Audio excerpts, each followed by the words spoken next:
Hello, everybody. Today is the 6th of September 2010, and in today's technical analysis video, we are going to be mainly going through the silver market, going for looking at the technical reasons why the big breakout may be coming very soon. And when I talk about a big breakout, I'm not talking 30, 40, $50, although that will be coming beforehand. I'm talking triple digits before the next 24 months or so. I was recently at on Paul Talk on Saturday, and Bill Murphy was the special guest, talking a lot about the silver manipulation, a lot about what's going on, and why it's a good idea to be getting out of fiat dollars. And a lot of people watching this video already are familiar with it, and I highly recommend, if you're skeptical, if you think I'm crazy about this, do your research, find out for your own. The next subject matter I want to go over before getting to the video is that of these charts. If you would like to use these charts in your videos, on your blogs, anything of that nature for a non-profit venue, they are all available for use. So let's get started. We will start with gold. This is the only gold chart that we will look at. The rest will be silver, with the exception of a quick look at the Dow Jones, but mainly looking at the silver markets. But the gold market has been extremely bullish. And you hear on them, is this a top? Well, does this look like the path of least resistance? The trend is over. Do you really see any indication stating, you know what, it's time to get out of gold? It seems as if the run is over. Does it seem this way to you? This is in a major trend. Has there been consolidations through price and time? Was a consolidation here, and a consolidation here, even with a little one going on here. So to say that it is go up too high, no. To say that we could easily go up further, well, yeah, we have actually had this decent sized gain, but it's been just that of decent. And a lot of people are talking about gold 14, 15, 1600 in the next little while. Do you think they're crazy? When you look at the fundamentals, with all the money printing, the bailouts, you can only do this for so long. And that's the fundamentals. The technicals are saying it's so bullish. There's no such thing as being up too much. At some point you will be, but there's nothing here saying, yo, we're up too much right now. Alrighty, so now we're going to move on to silver. And what we're going to look at now is, actually, before I look at this, I want to show you some Fibonacci within the gold market. In 2006, 725 was key resistance, which was right here. And it became support in 2008. Here's the support right there. And then 1,000 became the next resistance level. So therefore, on a Fibonacci breakout, the first level, which is the 161.8, is at 1170, which you can say has already been an area of significant resistance that has been tested as support. The next level is 1445. Follow that up with 1889. That's within the Fibonacci. We will go over a lot more in this video regarding Fibonacci if you are not familiar with how it works. So therefore, let's move on to silver. We will look at silver on the daily chart. And has it ever been explosive over the last couple weeks or so? And on this particular day on the blog, I was saying, take this rally seriously. Why? Because the volume was screaming so much more. We got a lot more participants. How big was the volume overall? Well, it was minuscule. But in comparison to the rest of the summer, it was really big volume. Therefore, we could still have much bigger volume that can bring this market even higher.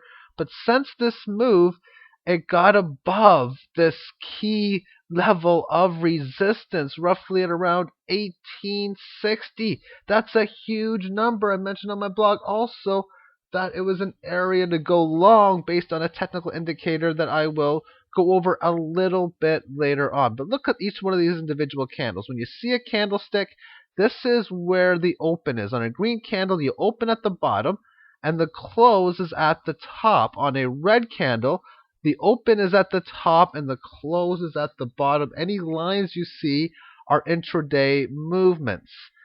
So therefore, you have a big candle that follows three candles of time consolidation, which led us to another big candle, a small consolidation candle, followed by two decent sized candles higher. So therefore, it has been going up quite hefty over the last little while. Is it overextended? Yes, it is a little overextended, but is it too overextended? The answer to that is, even though it may be a top or an intermediate or short-term top, it is not overextended. The rally could still have some legs within it. As far as some other technicals within this chart, this trend line was taken down, and it was a reversal within the trend line. It wasn't a trap because it didn't recapture within this range or break below 1850. It did not correct through time, or else you would have seen the market trade probably within 1830, 1840 to 19 and change. No, it got up to close to 20. So therefore, it was a reversal within the breakout of this chart. We'll take a look at this now on a 10-minute time frame. And what we'll do is we will take a look at the candlesticks again. And what can we see here? We can see that, well, in the last little while, we've been consolidating through time in a tight little range. And on the session before, we also consolidated through time. After the time consolidation, we broke this level and had a nice move higher. So the technicals here would show a lot of strength within it. And when you manage to see how every time we've come down to levels of support, it has brought in the buyers, how much of this has been short covering by JP Morgan? And I have no idea what that level is that they've been covering, but it's there. You know it's there, and they can do it. They have to do it at different intervals. So whether that's been part of it, I am not entirely sure. As far as trend lines are concerned, I'm going to actually show this better on the hourly time frame. So let me open up the hourly chart, and this is a chart since the rally began. And a lot of uptrend lines have broke during this rally. The first one was this one in here. You can see how the market or the uptrend line breaks, time consolidation, and then the range, the upward trend continues. The next trend line would be something like this, and once again, this doesn't hold. Next trend line is something in this area here that didn't hold, and now currently we are on this uptrend line. They're going to come, and those uptrend lines are also going to go along the way. Now, as far as this 1022 level, I know I probably should have said this about 3 or 4 minutes ago, but what this number is, I took the price of silver, the COMEX, divided by SLV, and this gives me the silver COMEX price. So that's why these values are increased by 1.022. Therefore, if you're ever looking at the SLV ETF, it's about 2.2% greater than or lower than the actual silver price. So if you see the silver ETFs at 21, then you can make a case that silver is about 21.5 within the COMEX price. As far as some Fibonacci levels are concerned, we can take this bottom here. This bottom would be roughly well, I'm going to show you a little trick here. If you can use MS Paint, it's actually a pretty cool thing. What I'll do is I'll bring the bottom of the screen up so you can see these numbers. The chart settings I use are 784 by 441, so if you download them, that's the size. Already ready for 16 by 9 format.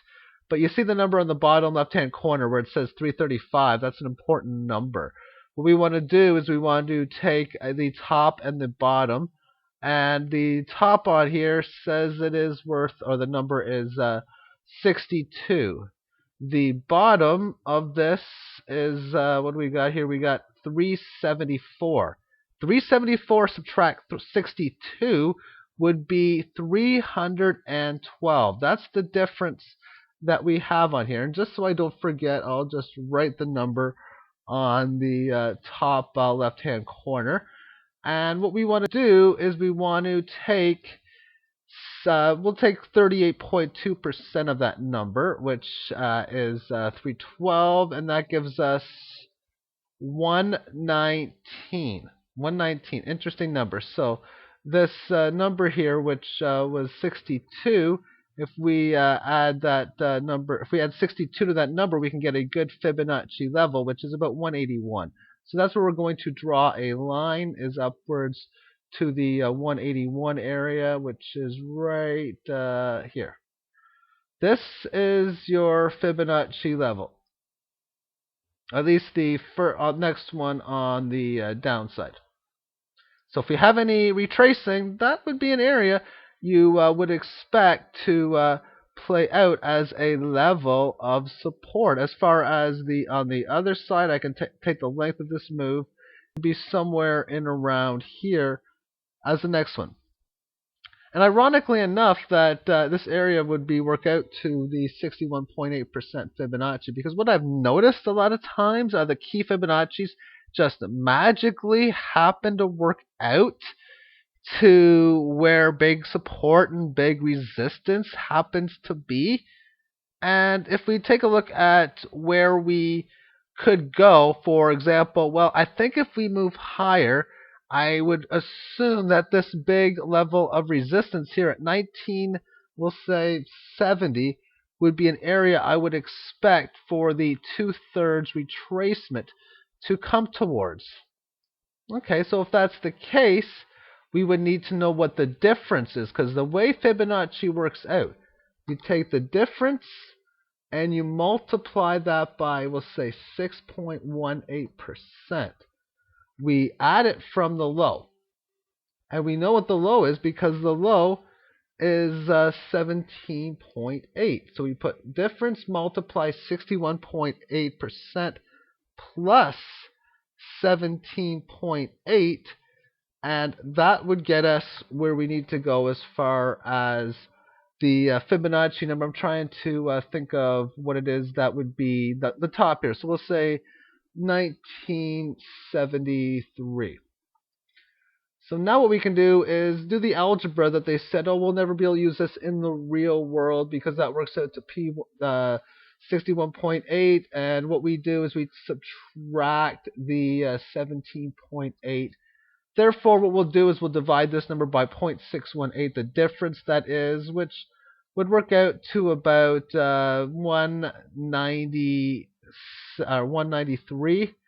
And 193 divided by 0.618 would get us a number of 312. You simply add that to the bottom of the 1780 range. That would give us a price objective upwards to about 2092. And that may sound a little complicated, but long story short, it would not be a surprise if we have another surge higher, that would be the direction in which that we would be heading towards. And most likely before it does, it would either maybe rally up a little bit and come back to this area and find support, or it may stabilize at that area for a couple of days or so.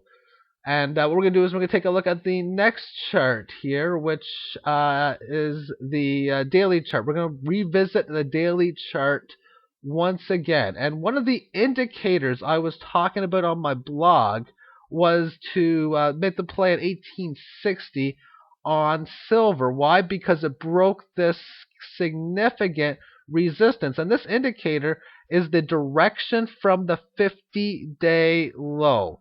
What it does is it takes the price where it's at, the percentage gain it is at from that low is what this chart would indicate. And if we look back at this chart, this indicated a breakout roughly around this breakout level here, which would symbolize an area to go long. We're silver at roughly this area here. So the breakout of this area said, hey, you know what? It's time to go long. You go long, and it was a nice size gain. The next one that came into play was right in here. It said, once again, it's time to go long.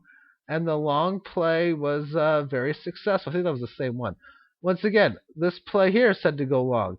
Said to go long where? It went long at right before this breakout. And once again, it is telling us to go long again on this particular breakout. We've had a lot of tests of this major level here at roughly that 1975 area. It is massive.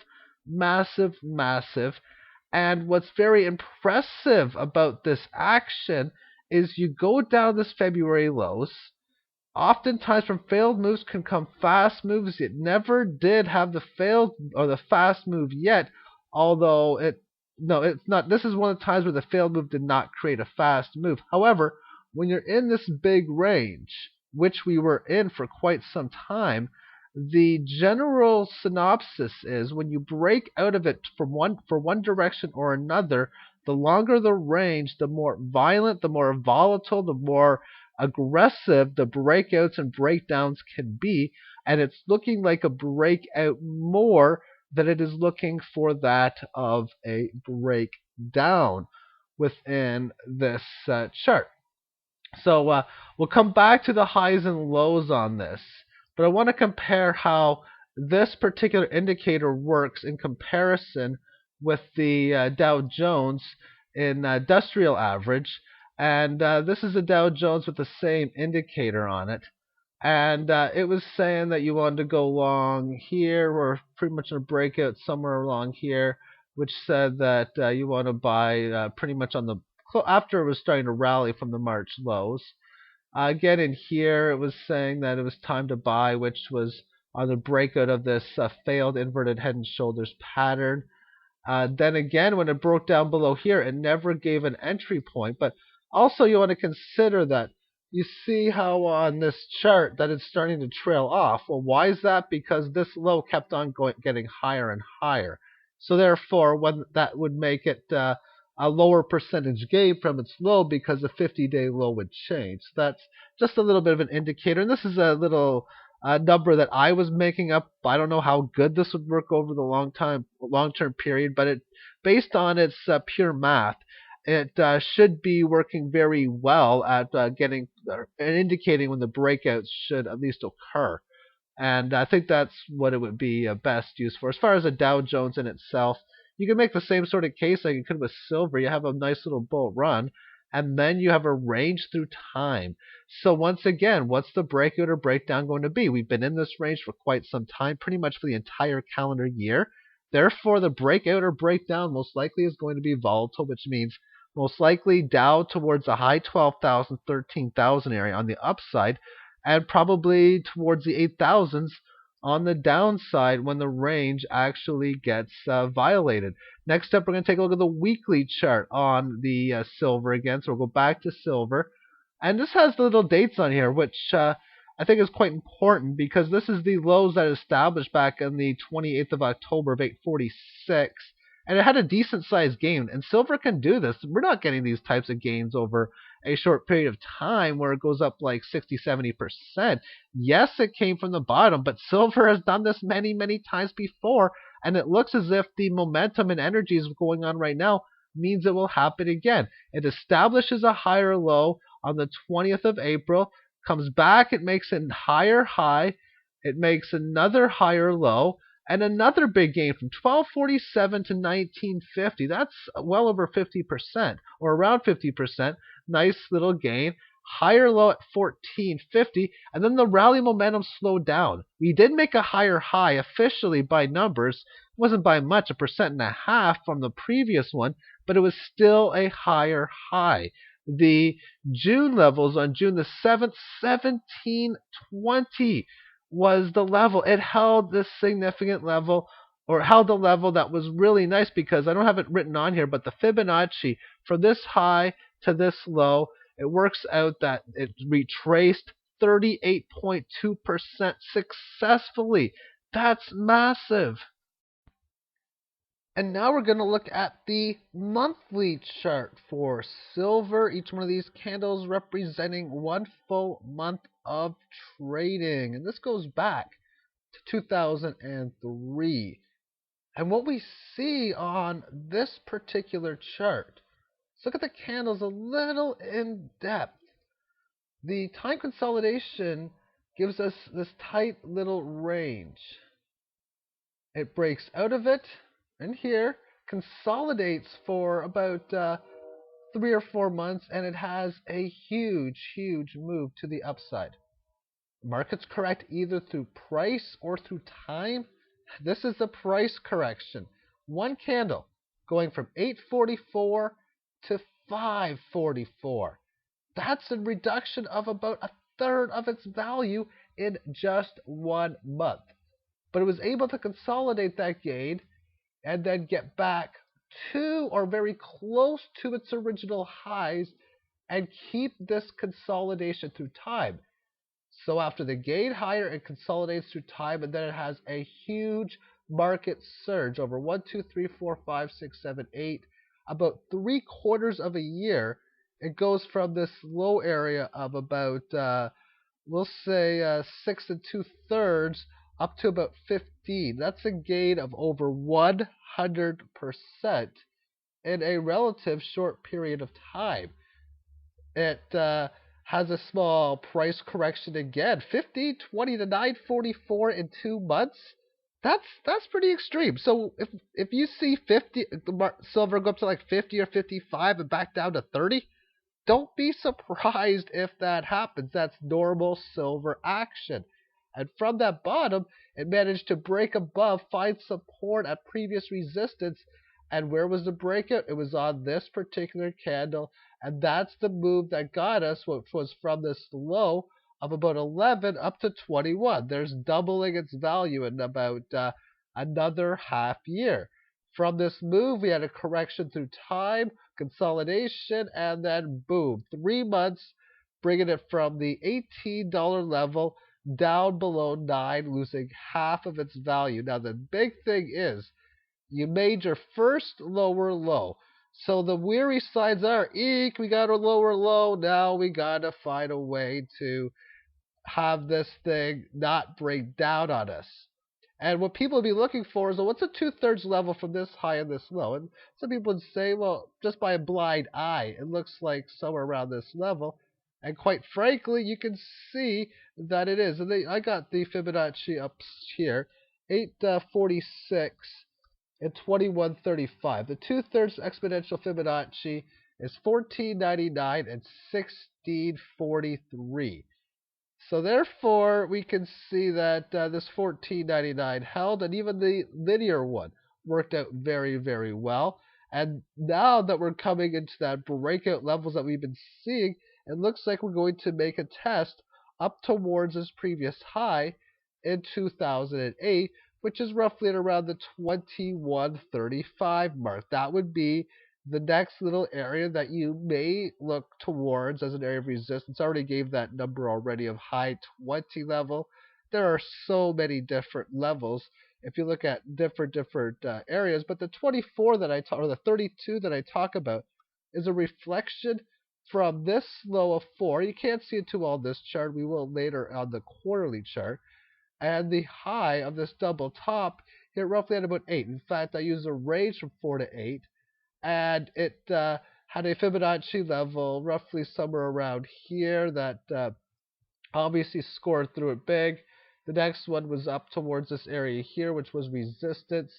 And the next one after that was the 21 area, and it was resistance. The one after that is 32, then 50. I've talked about it so many times. What you do is you take the difference of the range. The first one is 161.8%, and then 261.8, 423.6, 685%. How do you get those numbers? You take 161.8%, you multiply it by 161.8%. Then you take that previous number and multiply it by 161.8, and so on and so on. Next chart that we are going to look at is the quarterly chart, but we're going to go back. We're going to go back in time, and this is going from 1968 to 1986-ish or so.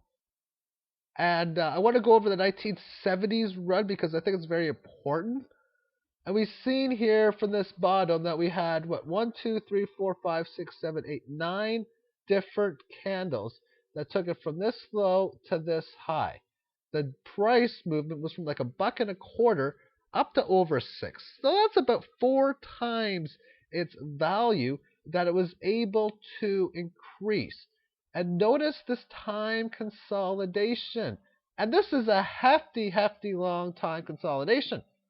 We're talking a range from $4 to about $5. That's about 20%, which is not that volatile for silver. The amount of candles, we have 3, 4, 5, 6, 7, 8, 9, 10, 11, 12, 13, 14, 15, 16. We're looking at 4 years that it consolidated from roughly 1975 into 1979. And look at the length that it took to go from this breakout pattern all the way up towards this level. That is huge. And then after that, we've seen how, well, it came right back down to this key level of support. It at first tried to stabilize here, and when this happens, it was very important for it to be able to hold this level roughly at about 15, 14, and then get past this high. That did not happen. Thus, the area you'd be saying, well, this area here, which we had resistance. We can see how that was an area where it found a bounce in 1982 after going from over $50 per ounce down to $5. That is massive volatility within the silver market. So if you're looking at this chart at this point, you'd be thinking, wow, we're looking at a pretty serious breakdown. And the breakdown pattern would probably get you to about 2.5, which it pretty much did. But we'll now bring up the next silver quarterly chart, and this is from this time frame on, or from 86 on, and it came down to 347 as its low. You really couldn't go much lower than that level, but there was a lot of volatility. It ended up breaking that support level, as you can see. But since this bottom, it has been very, very bullish. This, you can see here, is a failed move below the trend line. We have yet to have had a fast move for this chart, although the fast move may not be over. And I don't think it is, because it does seem very likely that a break above this level is coming into play. And overall, when we see in the 70s these 4 times greater gains, what's the gain from a breakout of 20 at 4 times greater? We're talking of over 80, 100. And, well, the silver average chart, I think, does explain it a little bit better. But for now, we're going to go look at the quarterly chart again, except for we'll show all the data that it has. And I put on the blog some Fibonacci regarding this high and this low. But for now, what we're going to do is we're going to take the low of $1.25 and the high of 50. We'll put a $1.25 in the low. I don't think it matters 125 or 126, but we'll do it this way anyway. And its levels of Fibonacci that it originally had was 12, 22, and 512. So let's find these numbers. 1222 would be a little bit over here, which was the bounce support here and the resistance here. And was it 522, I think? 512. 512, which would be somewhere in towards this area here. So it found support at the exponential Fibonacci level. Since we've established this low in towards here, what we could do is we could take the area of $4 and the high of 50 and go through our next levels of Fibonacci, which we will do on here. We'll switch the 125 with 4, and that gives us 10.5 and 1905. So we'll say 10.5 and 19 as some significant areas, which means that we had this little area here. So it got above this Fibonacci level, but it came back down to support, and again here at this 19 level, which has obviously been resistance on one occasion. When resistance on the 2/3 retracement comes back down to this one here like it did here, and then retreats back up, odds generally favor that it's going to take that level out. Where is your next price target? Well, that's a 76.4%, which is not on here, but I can get it easily within my data processes here, which works out to about 27.5 as a price target for the 61.8%, which would be a breakout up towards these levels in here. A lot of big reasons to be stating these breakouts. Now, whenever you have major breakouts of Fibonacci, the thing is that you want to say is, well, why would you go quickly through one Fibonacci? Is it because of powerful news? And a lot of times you can say it is. Do we have any powerful news right now going on within the silver market that can justify this going so big? And I think the obvious answer is yes. With the silver manipulation, with the currency printing as high as it is, that's the type of stuff that would really take it above the top. And I put up the silver averages chart earlier, and it managed to break through some key Fibonacci levels. But in reality, you can see that if you take this level here, that the first Fibonacci level would roughly be in this area here. However, what is very, very strong is how it was able to find support at this significant area. This top here, roughly about 21, and the bottom of about, we'll say, 25 cents. We'll see what we get anyway. If we use the Fibonacci on this, we can see that the marks were 387 and 136. So therefore, what we'll do is we'll go back to the chart, 137 and 36. So it was 387, 136. Don't want to confuse myself too much. Anyway, 387, which is roughly around here. Ha ha ha. Perfect support. Perfect support. And the other level was 136 again. And that gives us the mark right towards this area here. And obviously that was something that never did get tested. So the question is, what's the 76.4% level within silver on this chart? We can go on here and see it was about $7.40. Therefore, what this is telling me is the breakout that we are getting within silver. It came up to this level, had a price correction through time, stabilized, and is right back up higher. I personally would see a massive breakout. For the quarterly chart, we were seeing the pretty massive gains. And on one candle within here, or one tick, 1 year, the average literally went from about $5 up to about 20, or 4 times its value. And I would not be surprised if we could say the same thing when we compare the 2010 and the 2011 silver averages. But in order for all this to happen, the volatility, we need to see it get bigger. And obviously, at some point, it's going to, but I'm going to finish this off by showing you the volatility within the silver market. And the volatility here shows the high-low divided by low, which means you take in a particular quarter. If the lowest was $10 and the highest was 20, the percentage gain from low to bottom is 100%. So therefore, we had the massive volatility before, and we've been in this upward trend lately for volatility that started roughly right around the 1990 period, and it's broken below this level of support here. And to me, I think this is looking very similar.